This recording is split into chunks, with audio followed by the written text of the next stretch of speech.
Hello guys, welcome to another video of stock market. Friends, BLS E services limited है जिस IPO का आज के इस वीडियो में कंप्लीट एनालिसिस करेंगे, क्योंकि आज के दिन ये आईपीओ ओपन होने जा रहा है। जाने से complete analysis, business model, financial condition, performance, GMP, listing कितना मिलेगा, प्राइस बैंड कितना चल रहा है, अप्लाई करें या फिर नहीं, कुछ रिस्क पॉइंट्स को डिस्कस करेंगे। चलिए फ्रेंड्स, वीडियो स्टार्ट करते हैं।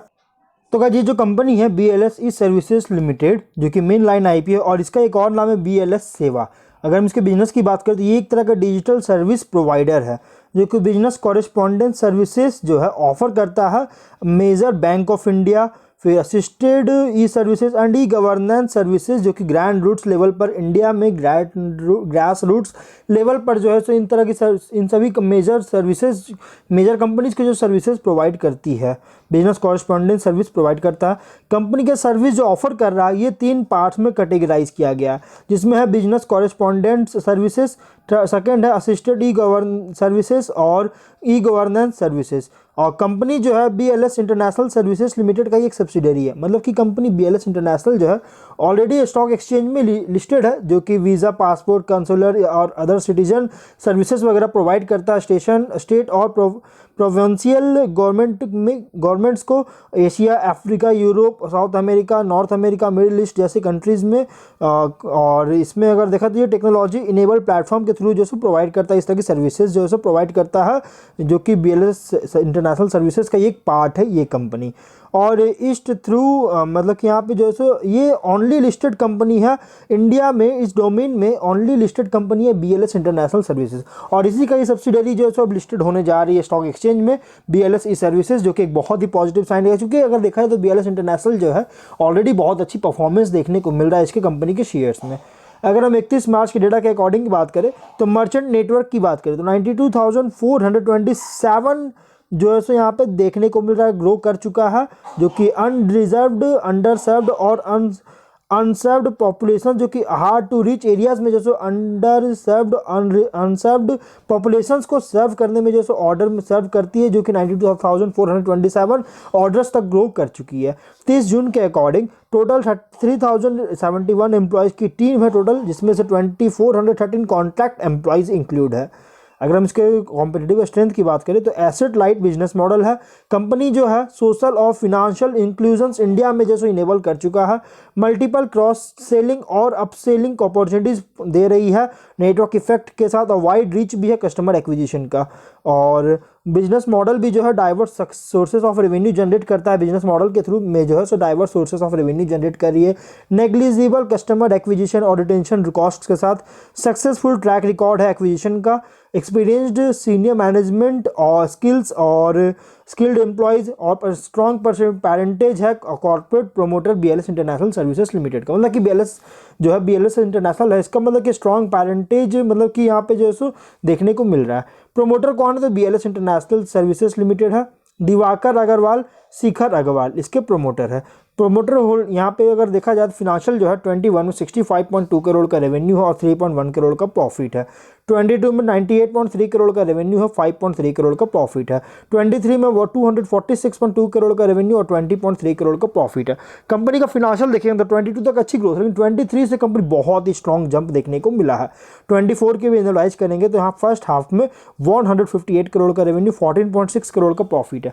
मतलब यहाँ पे 22 तक अच्छी परफॉर्मेंस तो था, लेकिन 23 से कंपनी वापस बहुत स्ट्रॉन्ग परफॉर्मेंस देखने को मिल रहा है। रिटर्न ऑन इक्विटी है 33.33% का, ROCE 30.62% का, डेट इक्विटी बहुत ही लो है, मतलब कि नहीं के बराबर डेट है 0.05 टाइम्स का, जो कह सकते हैं बहुत ही कम डेट है। रिटर्न ऑन नेटवर्थ 16.46% का, प्राइस टू बुक वैल्यू है 7.2 टाइम्स का। वहीं अगर हम बात करेगा इस कंपनी के इसके जो कॉम्पिटिटिव पीयर कंपैरिजन करते हैं, ई मुद्रा लिमिटेड इसकी कंपैरिजन है, इसके कॉम्पिटिटर है। और BLS इंटरनेशनल की कोई भी अभी तक इसका इस डोमेन में काम नहीं करती, जो कि लिस्टेड कंपनी हो। कोई भी लिस्टेड कंपनी इस तरह की काम नहीं करती जो कि BLS इंटरनेशनल काम करता है, और उसी का ही सब्सिडरी कंपनी है। प्रोमोटर होल्डिंग प्री इशू 92.28% का, पोस्ट इशू 68.89% की होल्डिंग्स देखने को मिल जाएगी। रजिस्ट्रार है के फिनटेक और लीड मैनेजर है यूनिस्टोन कैपिटल प्राइवेट लिमिटेड, इसके लीड मैनेजर है। और अगर हम बात करेंगे गाइस कंपनी के कुछ रिस्की पॉइंट्स का, तो big portion of revenue generate करती है इसके सब्सिडियरीज पर, जो कि सब्सिडियरीज है ZMPL और स्टारफिन। इन दोनों सब्सिडियरीज पर बहुत ज़्यादा डिपेंडेंट है रेवेन्यू पोर्शन के लिए।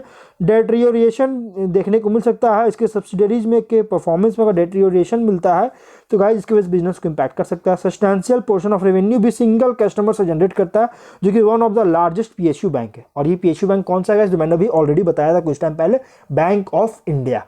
इससे मतलब कि मेनली रेवेन्यू जनरेट करता है, बहुत ज़्यादा डिपेंडेंट है।